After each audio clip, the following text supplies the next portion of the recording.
Um, Kailangan niya talaga ng tulong nitong sila, Joseph Cavite not in the game now. Pero dito JP Valencian, he has to start hitting his shots para makabalik sila dito sa ball game na to. Third quarter action underway now. Weatherell starting it. Great fish for a foul. Nahuli niya doon. Ang gwardiya din itong Supremo Legs. Kakaroon siya 2 opportunities at the line. Alam mo naman ang player, pag nakakakita minsan ng advantage, Taylor Weatherall, nakita niya yung tao niya, yung maliit na gwardiya, bitoon, medyo nanggigil. Itong si Weatherall, nice pump fake, getting bitoon in the air. Itong kanyang mga free throws. Itong pangalawa, naipasok niya. And of course, halftime is an opportunity for teams to make necessary adjustments. Let's hear about that from Riza Diaz. Jota was chatting with Coach Ralph Rivera of the Supremo Lex Builders at ang sabi nga niya, they cannot sacrifice itong si Joseph Marquez who's been doing very well for them in spite of his being in foul trouble. Ang sabi niya, kailangan na namin dahil medyo malaki-laki itong hahabulin namin. Ngayon pa naman, they are very optimistic. Kumbaga daw, konting adjustment lang, execution lang nila, hindi daw nila natatapos. Clearly, kulang pa sila sa chemistry. Sa kabilang banda naman, si Coach Bonnie Garcia for Santa Lucia Realtors is like a deja vu.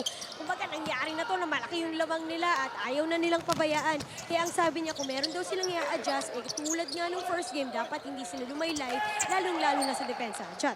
Maraming salamat, Riza. Yun nga yung sinasabi natin kanina, partner, natuto na itong koponan ni Coach Bonnie Garcia and the rest of the Santa Lucia Realtors. 20-point lead na yun, nung una nilang laro. Oo. Nawala pa. And like you said, willing to risk na itong si Coach Ralph Rivera.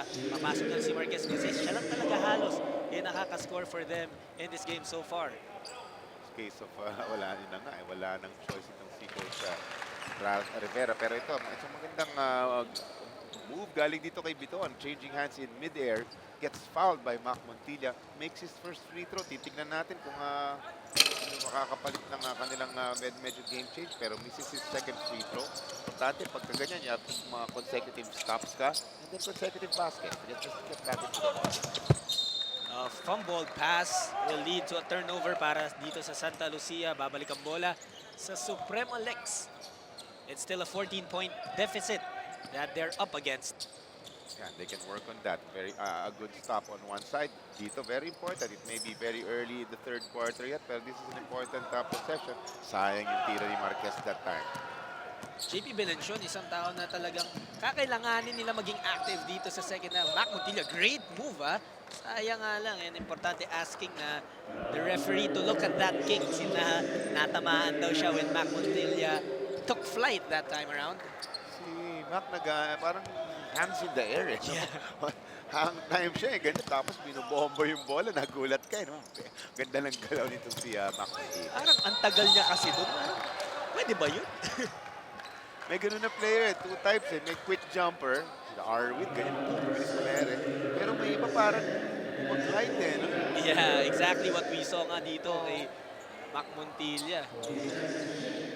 Takes his sweet time mid-air. Oo. Foul na naman na Pito dito against the Realtors. That's their third team foul in this quarter. JP Valencian pa rin. They need him to get going. Great pass and Biton, great drive din naman. Beautifully orchestrated play there para sa Supremo Lex. Very nice fit. Ganda ng cut. Very nice finish with his left hand. Pero si Taylor Weathers, sinasagasaan siya. Biton needs help sa defensive side dahil yung kanyang tiny 130 to 140-pound frame. So they're gonna have to help him. Bautista, makawala sa labas. He's only hit 1 so far in this game. So yung kwentuhan natin ng halftime, and we were talking about his numbers, not able to produce. Pero yun ang daming pwede mag-produce kasi sa kanila eh, dito sa Santa Lucia. Kaya they are still comfortably ahead at 12. I shouldn't use the word comfortable, pero yun na nga, yung rate na tinatakbo ng game na to, parang talagang hawak ng Santa Lucia itong laro na to eh. You know, interestingly, Jolly, JP Valencian pa rin ang pinupuntahan ng Supremo Lex. Even if he's struggling, Japs Bautista also struggling. Also some struggles of his own. But But when it comes Yun. to JP, finally, getting something to fall, would you really risk it? Na, sige, kahit nagsastruggle ka, sa'yo tayo pumunta dahil ikaw ang best scorer ko. Ganun talaga eh, no? May percentage talaga siya eh. Talagang you'll go to yung high percentage scorer. Yan si JP Belencion. Pinakita sa atin sa magandang ball fake ngayon and that's the layup. Corner 3, bukas para kay Japs Bautista. Finally as well. Mukhang narinig tayo nitong dalawa. And sabi nila, nope, we're not struggling. We can very much hit it. Supremo Lex again. Japs Bautista, 2 points lang nung first half. Big 3-pointer para sa kanya. Making this 13-point lead para sa Santa Lucia. Marquez finds himself open for 3. At yan po ang dahilan kung bakit willing to risk si Coach Ralph na nandyan pa rin si Joseph Marquez. Alam mo, a stop here and a basket by Supremo Lex. Iba complexion ng laro na to, no? Only going to be single digits. Have to get the defensive rebound though. And there's the stop that you were looking for. Bitoon, tatlo yan. JP Belencion scoring the basket. There it is. Only a 3-possession ball game, John. And Coach Bonnie Garcia, after his lead, goes down to 8 thanks to a 3-pointer mula dito kay Joseph Marquez. At on the next possession naman, they make a strong stop. Chris Bitoon giving it, rewarding JP Belencion, who cuts the lead down to 8. Timeout muna po ang tinawag ng Santa Lucia. Shot TV as well. Cagayan rising. I think it's going to be the first game in Cagayan. It's going to be a very exciting PCBL game day. Partner, off a timeout, you turn the ball over, you give up another 3-pointer at napababa na ang lamang nyo to just 5 points. Big 3-pointer galing kay Importante, pero this time JP Belencion matatawagan ng foul trying to put some resistance against Robbie Celis. This is big 3-pointer from the number 12 player of Supremo Lex, Importante. That cuts the lead down to 5. Subukan bawi ni Jet Vidal, no good. But again, always active under the basket. Wawi Encosio, another offensive rebound, another 2 points. That looked too easy. That, ano, walang currency resistance dun sa may ilalim. Easy offensive board, easy putback, parang picking aratilis lang. Di apples. Hindi tayo sa Pilipinas, picking aratilis lang siya. Si Wawi Scotia. Interesting news. Ito nga, sasabihin ko pa lang, wala kasi si Joseph Gawani on the floor, but now he's ready to check back in. At itong Supremo Lex, nahuhuli sila dun sa mga kunting nudge. And that's the last foul na tinawag dito kay Joseph Marquez. Unfortunately, partner, that's his 4th foul. And I don't think at this point, are you still gonna be willing to risk it? Kalahati pa lang tayo ng 3rd quarter. So, eto na, pinalabas muna ni Coach Ralph Rivera itong si Marquez. But I just want Joseph Gavine to just go to work, go to school. I always challenge these younger big guys, mga central, get 10 rebounds or more pa if you can. I always tell it to them. There's no reason na hindi ka gagamitin ng coach pag kumuha ka ng maraming rebounds, partner. If there are kids listening to us, ng mga aspiring big men, ganun, kapag tinakawan mo sa rebounds, that's possessions, jut di ba? So, pag sumasampu doon sa 15 ganyan, babad ka sa loob ng basket. And there he says, Jolly, I'm ready to go to work. Joseph Gavani finishes through the foul. Ang ganda ng tapos ito. And great pass din naman mula dito kay Chris Bitoon. Naipit na si Wawi Escosio. A foul actually dun sa baba. And as a coach, you won't want that foul. Gusto mo yung mape-prevent yung tira. Huwag na yung 3-point play, ano? And yun ang naiiwasan sana. Pero Wawi Escosio is not a small guy. Pero mas malaki pa rin itong si Joseph Gavani. And that time, ganda. Very nice power move galing kay Gavani. Cell is now off to Vidal. Vidal has yet to score. He drops it to Escosio. Stop that time.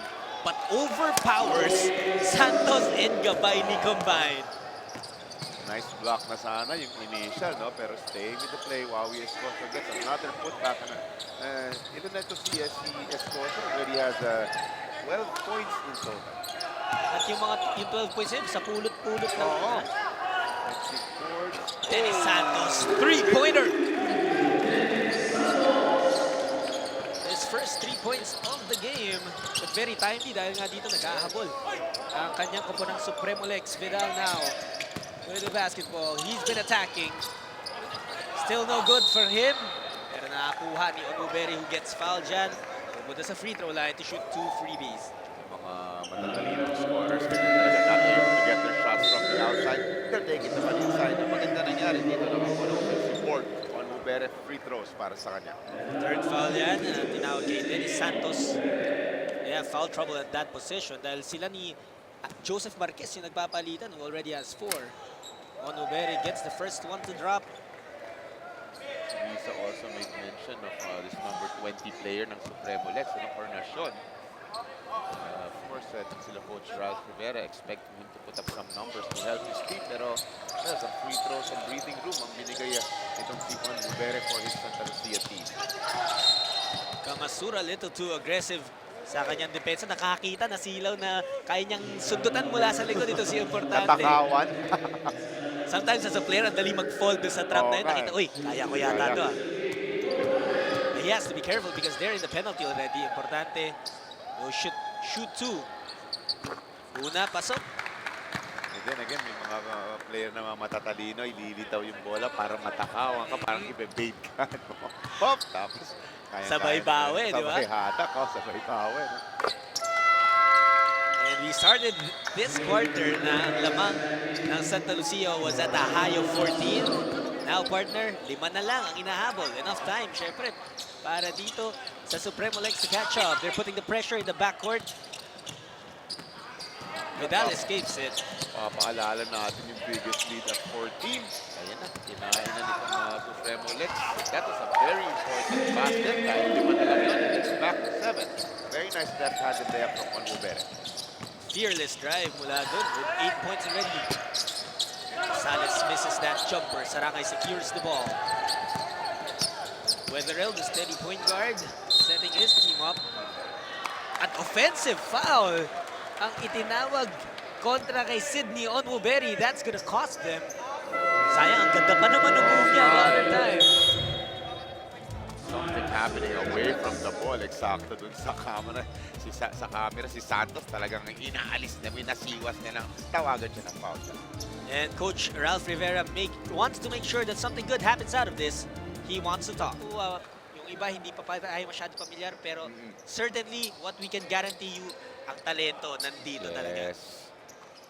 Saka talagang some of these guys just nakat lang sila recently from PBA rosters and they're trying to work their way back into the PBA again. Hindi mo masabi, nakalala ko dati commercial league din yan. Marvin Hayes, partner, has played, had a 20-plus point game, some assists and rebounds. The next PBA play day, he was there na kagad din ang PBA unit. Certainly, yung mga opportunities na ganito hindi talaga palalampasin ng mga aspirants, yung basketball dreamers natin. It's no secret na PBA scouts, saan pa sila titingin? Of course, they look into schools, pero they look here as well dahil ang mga ito na yun. Kumbaga, one step in ka na rin naman talaga sa PBA if you're playing in the PCBL.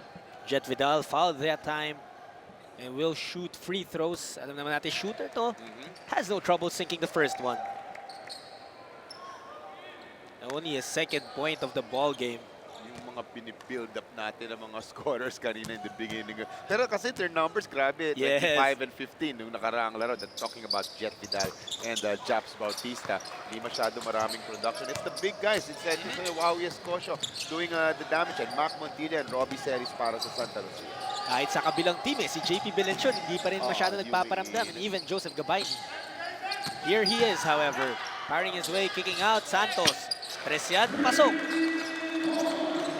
Santos really hit the same spot as his three-pointer earlier. Narrows that deficit to 6. Celis, inaabala nito ni Importante. He finds a way to the hoop, pero sinalubong siya ni Joseph Gabayni. And pag sinalubong ka by someone who's 6'5", over 200 pounds, medyo nawawala ng araw. Nagpa-brown out. Meanwhile, dito namang si Mark Sarangay, sinagasahan yung medyo payat na player ng Supremo Lex na si Santos. At tumba Itong si Santos, it's gonna be free throws. Binangga ni Mark Sarangay ng malakas eh. Sarangay wanted to complain for a moment but realized he's guilty and just ran away. Oo. Well, the thing is, this kid, Santos, can shoot 3-pointers and ito, pati free throw niya, ipinasok niya. He already has a total of 7 points. One more free throw to go para kay Santos.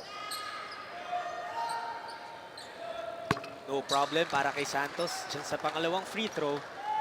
At dahil nga nag-fall into foul trouble yung kanyang kapalitan na si Joseph Marquez, siya na rin naman yung nag-take over dun sa scoring load na kinailangang i-fill in sana ni Marquez.